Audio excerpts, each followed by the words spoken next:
Wow, what a year it's been. And as we look back and reflect on all that God has done through our Grace family this year, we marvel at how He is building His church, and we give Him all the praise and all the glory. But we recognise that none of this would have happened without a family of dedicated, hard-working people. And we are so incredibly proud of each and every one of you. We thank God for each of you daily.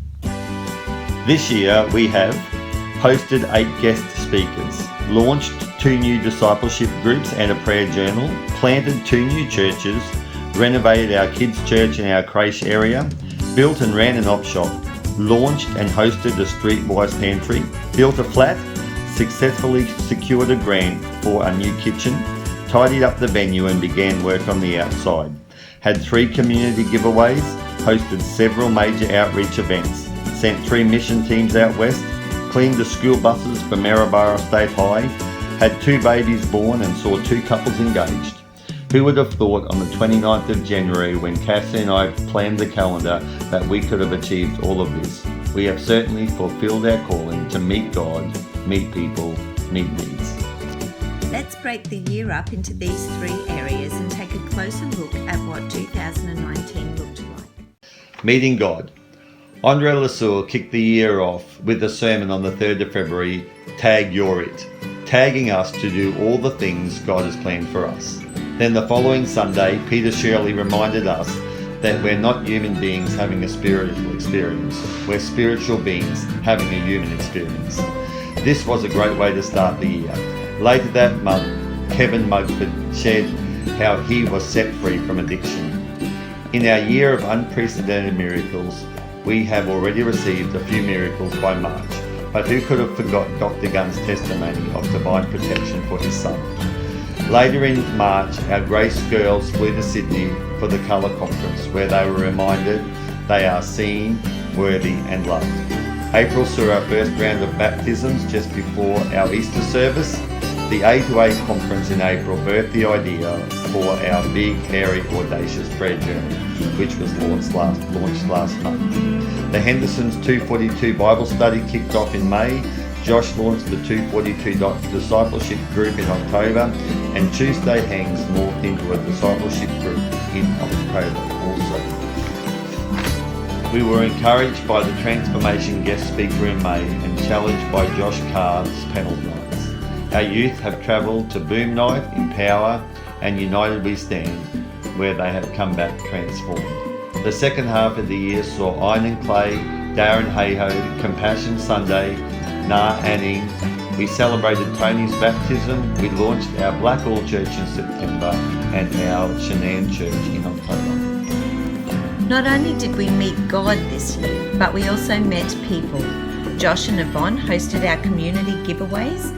We gave away flowers on Valentine's Day and candy canes at Christmas, plus our regular Mother's Day and Father's Day giveaways.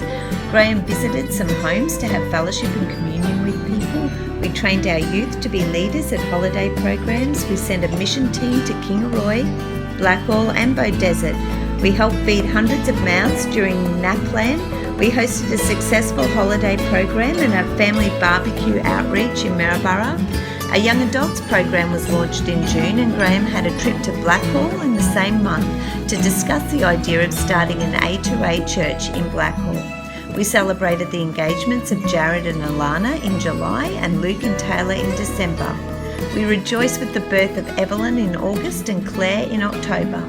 We loved the touches that Yvonne made to special services like Mother's Day, Father's Day, Easter, Christmas, graduation and Chris's retirement. We celebrated Chris Carr and Lachlan's graduation and rejoiced that Chris now has employment and Lachlan starts uni next year. We celebrated with Shania when she graduated from Bible College, and we honoured volunteers on Volunteer Sunday. We saw Jess and her children perform at the community carols and hosted our own Christmas special. Before we look at how we meet needs, I want to acknowledge all the work that has happened this year to transform the Powerhouse. In 2019, we have renovated our Grace Kids and Creche area. This took multiple working bees through January and February. We have seen some general working bees to clean the venue up in May. Work began on our op shop in July, walls were built and painted, and work began on the outside of the powerhouse. Work also began on our flat in September and took many hours right through until December to be completed. We have also pulled together and hosted a Christmas working bee. We also need to mention that Pastor Chris retired officially on the 30th of June after birthing Grace Community Church and leading it for 20 years. We honoured both Pastor Chris and Pastor Glennis as heroes of the faith.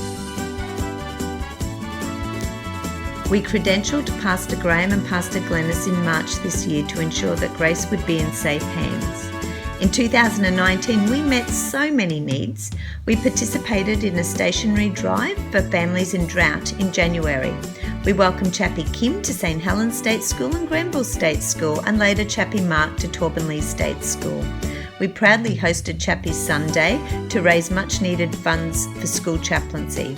We also sold snow cones in September and water in December to support this cause. We continue to financially support school chaplaincy locally, Iron and Clay nationally, and the Chai family internationally. We clean the Maryborough High buses throughout the year, lovingly scraping gum off the floor, polishing every square inch and ensuring that they sparkle from top to bottom. We launched our Streetwise pantry and even made it on the local news. Our youth kicked this off by not only stocking it but writing letters of encouragement to put inside. We launched our op shop and it has blossomed and flourished and grown ever since.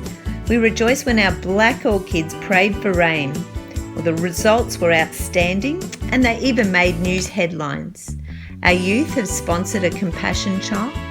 We rejoice with Clay as he was honoured in November for his work with Kids Hope Australia in local schools. We've cooked meals nearly every Sunday of the year, and we estimate that we have fed approximately 7,500 people in 2019.